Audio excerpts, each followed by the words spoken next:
We're like relatives.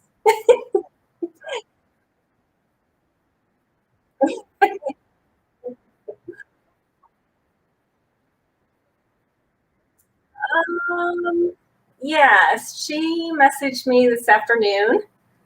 I said, sure. Except I can't fill those smiley shoes, but I'll do my best. Yeah, yeah. Well, I could say she promised me chocolate, but I'll hit her up for that later.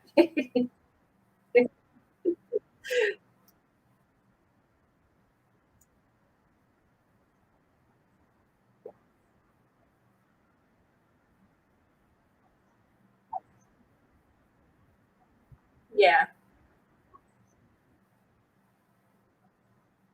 Duewel. And you said,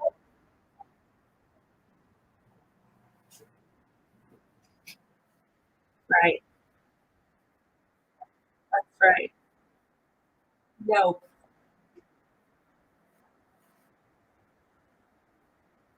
exactly. And think, coach, kind of think renovation. Um, when my husband and I first got married, we bought a fixer-upper, the nicest house or actually a dilapidated house in the nicest neighborhood. You know how that goes. So um, we go, we'd be standing knee deep in the basement, knee deep in water, or get a shock from the tub faucet. And I'm not kidding. We never did get that problem fixed. But either way, I would tease Jerry that not only had he bought a fixer upper, but he married a fix her upper. So the title to all the books I write was born. Both of us high maintenance and total pieces of work. Oh, okay. So, we probably got married around 13. Um, we will hit our 35th year in June.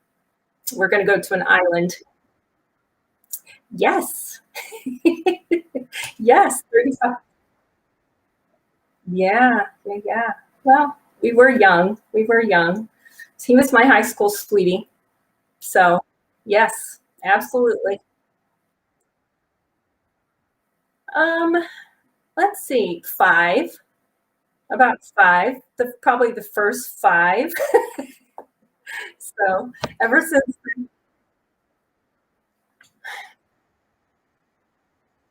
no.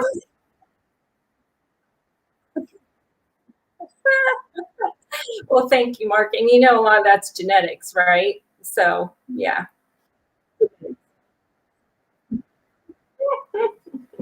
So, well, yeah, we got married young, and I told my kids, don't marry young. It was, what was perfect. We have, the greatest romance story. We met at the county fair.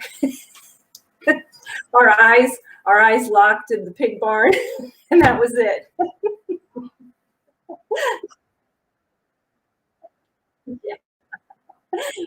No, we tease, we tell our kids, the story. You want to hear the story of us? This is the story of us. So it makes fun for conversation, right? Fun conversation. So, but we've been married a long time. He's put up with me, and let me tell you,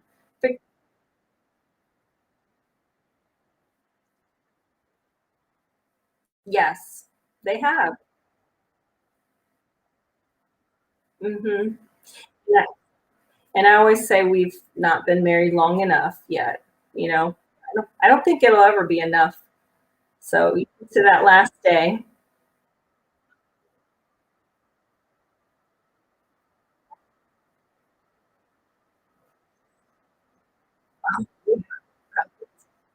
Right. I went to college for counseling, and I worked for 12 years at a psychiatric hospital as a drug and alcohol counselor, and and I loved it. I absolutely loved it. Then when the kids were born, and they started growing up, and you have three kids, and you're trying to take them to babysitters, we decided it was time for me to stay home. So we made that decision, and it was a great one. It was a great one. So, I always thought, I always wanted to write. I think most writers know they're writers. They've written from young age, from a young age. In fact, I think I was 7 when I wrote about a teddy bear and an owl, and my mom said it was a bestseller. So, but and my dad worked. Mom, I know, moms, we love them. So then my dad worked at a newspaper. I went to work with him every Saturday and just wanted to be a journalist. And then I went to school for counseling. That's how that goes. But when I stayed home with the kids, I started writing for P31 Ministries um, through Lisa Turk. That is Lisa Turkhurst has a ministry. It's called P31 Ministries, and it just feeds into up and coming writers. And they had a P31 Women's magazine at the time, and Glennis Whitwer, who was their editor, she's like, I want you to write for us. So I became a regular contributor to that magazine. So that's kind of what catapulted a lot of my writing. So, and it's just gone from there.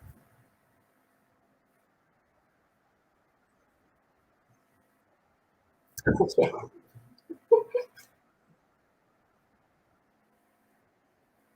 Mhm. Yes. Yeah.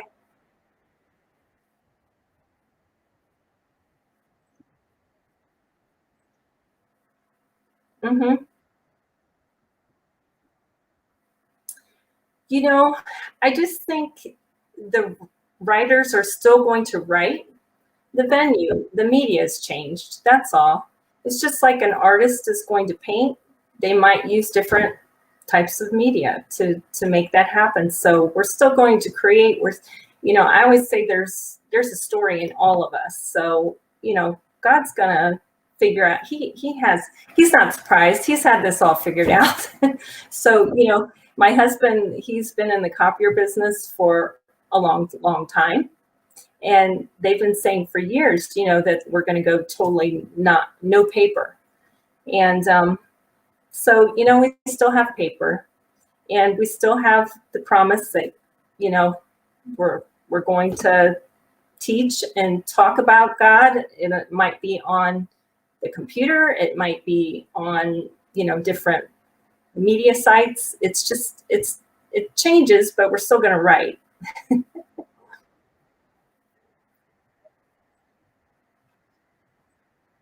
hmm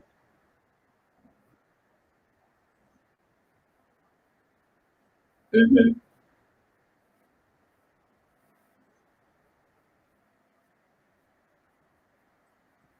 hmm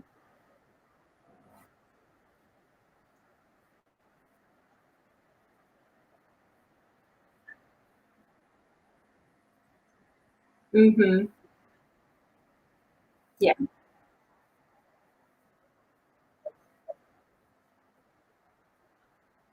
Right.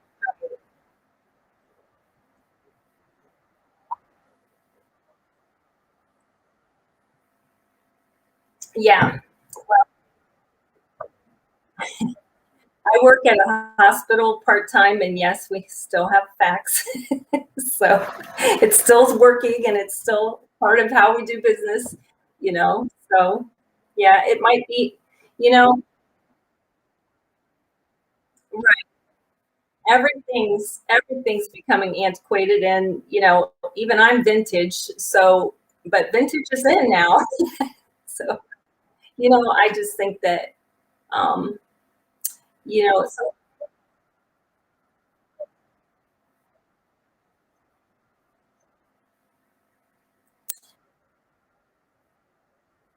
yeah. Oh, yeah, it means right away. I can talk to you more about writing than I can about that. But yeah, stat is just right away. Just that means, yeah, that's like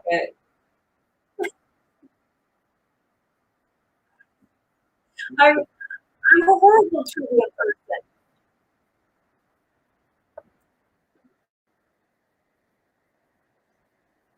I'll have to ask one of the doctors tomorrow. I will. I'll make that, and then I'll text you and let you know.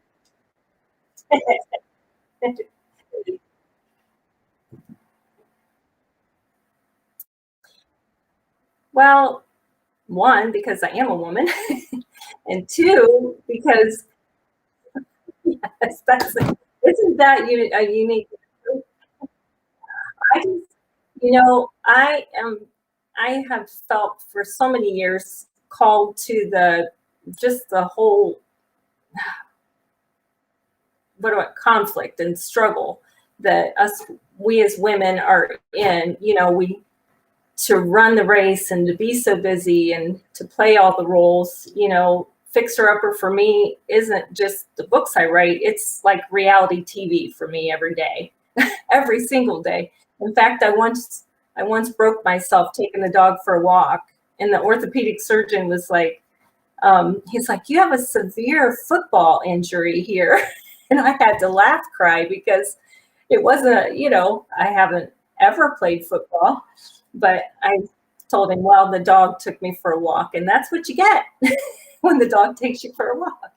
So, but always trying to live up to those, just the expectations, and then falling short. And I had a time, how this grew in my heart was I had a time in my life when the kids were little. I was doing all the mom things, going to Bible studies, going to MOPS, doing my devotions, and I was still worn out and tired. I just couldn't figure it out. I was like, wow, here God's word promises, he tells us that he will grant us rest and restoration, yet I was exhausted. And, I was fixer-upper, DIY. And, being a DIYer, an independent person, that can hurt you spiritually as well. I remember saying to my then boyfriend, Jerry, my husband now, when we were dating, I said, "Oh, when I'm 30, I'll get religion and I'll go to church." It was kind of like I put God in my Amazon cart. I was like, "Yeah, click that, want that." But it wasn't going to be till I was 30, and lo and behold, God had different plans for me. And so I started to see that, being worn, torn, and tired was not God's plan for my life. It wasn't. And that he was going to provide restoration and refreshment for me. In fact, being a person that has this inclination, I'm an Enneagram 9. Do you know what you are, Coach?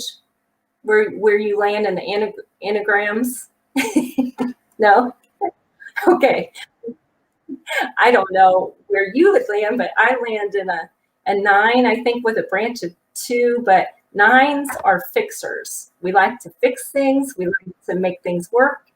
And we like to, yeah. Well, you might be a 9. You might be a 9. And so, and so if if you're like me, you can feel that struggle of wanting to depend on God, but feeling as though doing that is just a passive thing. Like us fixers, I'm thinking, hey, I can do all the laundry. I wash the clothes, I do the laundry, I fix the boo-boos. If your daughter yells, "Fix it, mommy," when there's a butterfly in the driveway, you grab the Scotch tape and you fix it.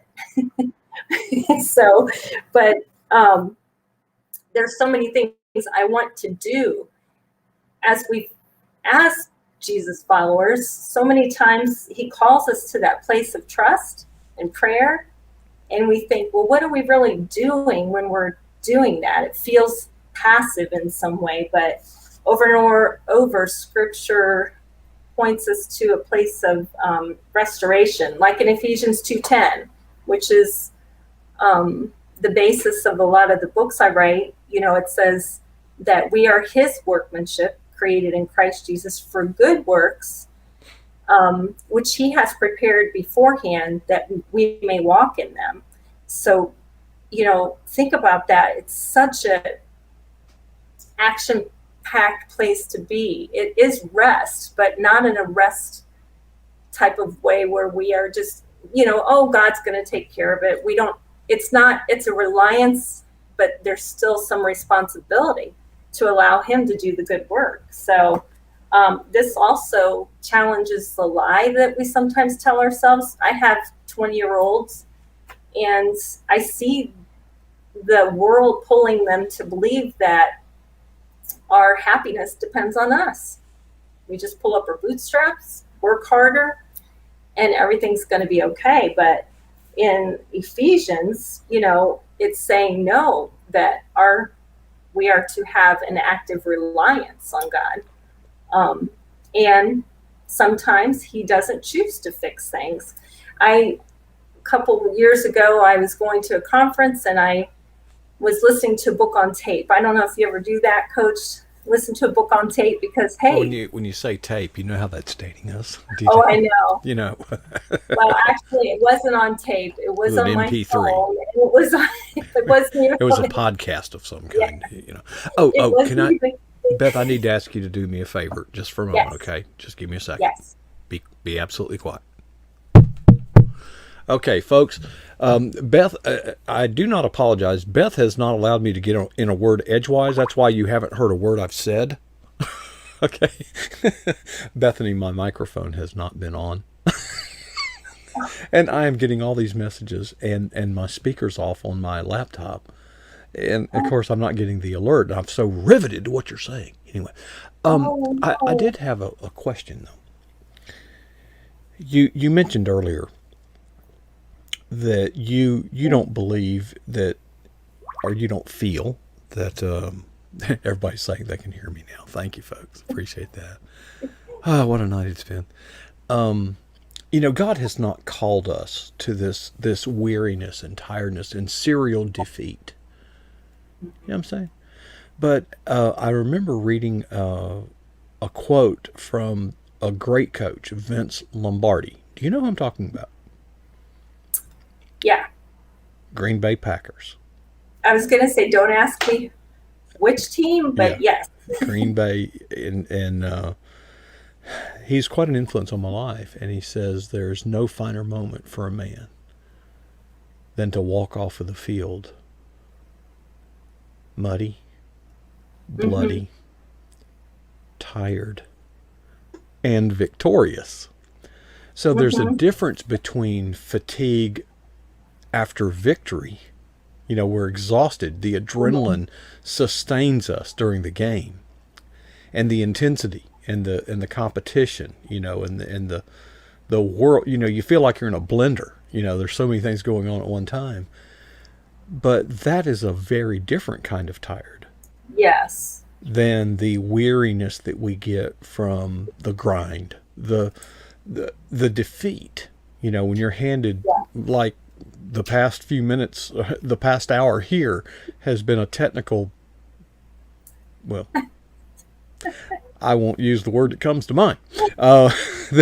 But in any event, but I think that there is this notion out there that you're trying to address, is that we've taken it too far. We know that God is righteous, and we know that we are not, and we know that our best efforts will not prevent us from transgression. But God's not mad at us all the time. Okay? No, He's never mad at us. He's mad at what we're doing, and He pursues us relentlessly. And He's not the cosmic killjoy. He wants to restore fellowship and a relationship with us. And we don't need to be scared of God, and we don't need to feel that God has called us to constant sacrifice, constant defeat. Exactly. Although sacrifice and defeat are a part of your life with or without the Lord. Yes. You hit the nail on the head, Coach. There's a difference between self-reliance and God rest. And I found, for me personally, that when I rely too much on my own abilities, I refuse His rest. Does that make sense? I typically will take on, like I said, I'm a fixer. So I try to control and fix things that aren't my business to fix. For example, when my daughter was 14, our oldest daughter, when she was 14, she was diagnosed with a brain tumor. And that hit our family hard. That, my mommy fix-itness, it was a mess, a total mess. So months into her diagnosis, I was still sleeping with her, to make sure, she was okay and to make sure, if she needed anything or, I even had a nightlight for her. So it wouldn't have been that mom needed to just check on her all night long. So, but it was all for her. So one day I'm washing the dishes. I get this idea. I'm going to do a devotion with Brittany that evening. And I'm going to tell her about the woman that touched the fringe of Jesus' robe. Because I thought, that's very healing.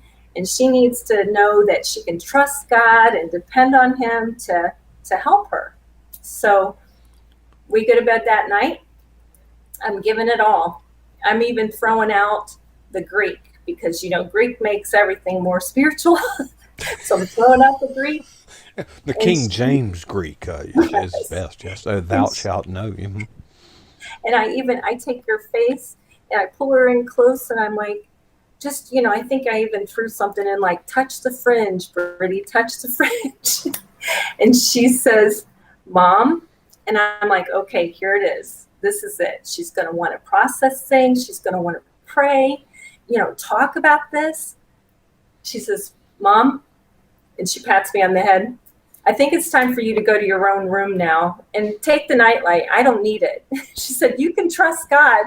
Go ahead. Good night. My daughter sent me to my room, my own room, by myself with my nightlight. And, that's the type of trust that I think God's always pulling us to the edge, to that edge. How much more can you trust me? Can you trust me more? Can you trust me? Whatever that line is, I had drawn a line in the sand when it came to my children. Parents, we do, we want to protect our kids. We can't. God's there for them.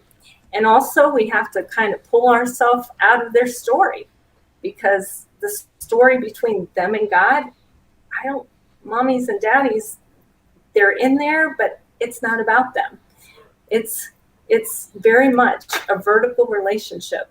And I realized that part of my attempt to fix that, if I didn't let go of some of that and rest in Ephesians 2:10, that God had created, he'd done the good work. These are good works that he's doing, just, and that if I didn't rest in that, I wasn't going to have any rest.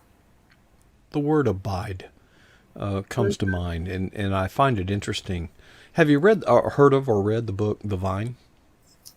The Vine? I have heard of it. I have not read it. Yeah, it takes about it's 30 minutes, yeah. And I'm not a big reader, but this book impressed me because the author prefaced it saying that Jesus knew that this would be his last intimate, private conversation with his disciples. There is did you study psychology, really? Really? I did many years ago. I still find it very fascinating. Right.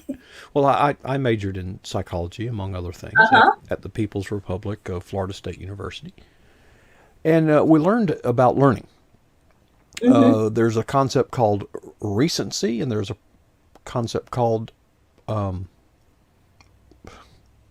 primacy.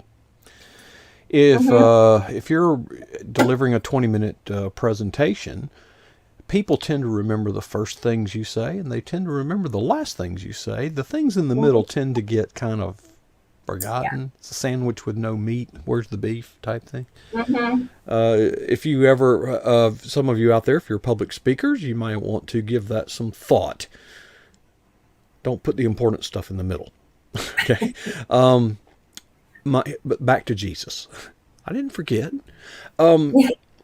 Jesus knew that this was the last private, intimate conversation that he would have with his disciples. Now, I know the Great Commission. That wasn't a conversation. Okay, that wasn't a two-way. Right. And he talks to them not about strategy, not about skills, not about effort and motivation. He talks about abiding. Hmm. I love that. I love that, Mark. It's so true. I mean, think about it. When he went to the Pharisees' house for dinner, I'm sure they were thinking they wanted him there. They wanted to question him about political debates of the time. They wanted to catch him, in something. And I love that it says, and Jesus reclined at the table. Mm-hmm. Doesn't that tell us how awesome and relational our Jesus is? He wasn't there to just fix stuff. He wasn't there to figure out the law and who was breaking the law and who was not, doing this and that. He was reclining at the table. Jesus reclined at the table. And that tells me that there is a God there that wants to know all these intimate things about us. And he's okay with people interruptions. He's okay when we can't, keep up. Remember Mary and Martha? Yeah. You know, Yes. you've Yes. got one scurrying around fixing things, Yes. And one and the other abiding. kneeling at his feet and just soaking it all in. And that's kind of, my heart's desire is to help with that. We spoke today. I told you I had a huge opportunity to speak to a group of 20 somethings. And let me just tell you, they're surviving on dry shampoo and coffee. What is shampoo? Dry shampoo? What is that? It's like hairspray, and you can spray it on. And we had a girl there that had went 7 days without washing her hair, and it still looked great. I wouldn't recommend that. I've got 6 months without washing this cup. It's kind of like that. But and they had a coffee bar. Let me just tell you, it was the best coffee bar in the whole wide world. And I love their hearts. They're running, they're working.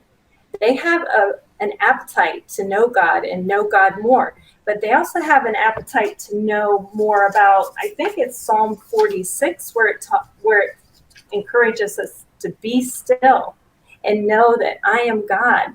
They long for that place. Not that they want to be, they want to be less doers of, activity. They want to be more doers for Christ. And they long for that place to know that they can be still. Stillness doesn't mean that when they're still, God is not still being God, that he's still at work, he's still transforming them, That was your speech, wasn't it? Still. Well, there was some stillness. Can I still it? Can I still it? Can I still it? You can still it, Can yes. I distill it and steal it? Nothing's new under the sun. Take it all. But That'll preach. I like that. They are not, they are not needy. They are hungry, but they're not hungry for more, activity. Like I said, they read books that generate that sense that, like I've read books that say we get up earlier, work longer. If I drink 8 bottles of water, and then I need to take my vitamins B, C, D, and E, F. I think there's a vitamin F, maybe a Z, and then I'll be the best version of myself. Also, they live under this ceiling of thought that, they're self-reliant and self-sufficient. And then you feel that tension begin to pull when they don't live up to that. They think, what's going on here? I can't live up. And so they feel that pull and they feel that struggle to be, to still be self-sufficient, but look to God to be sustain them, if that makes any sense. So I saw the post on your Facebook page about that speaking engagement, and I was quite encouraged because for someone like yourself that engages in public speaking quite a bit, the past year has been a real tough year. I was just glad to see that maybe getting together and speaking and fellowshipping and all that, maybe that's making a comeback. What do you think? I know. I think so. I think, this isn't the first time you're going to hear this, but if this past year has taught us anything, it's that we need each other. We also need to stop cutting our bangs. That's the other thing we need to stop doing. But we need each other. Women cut their bangs a lot during COVID because we couldn't get to the beauty shop. Oh. You didn't have that problem?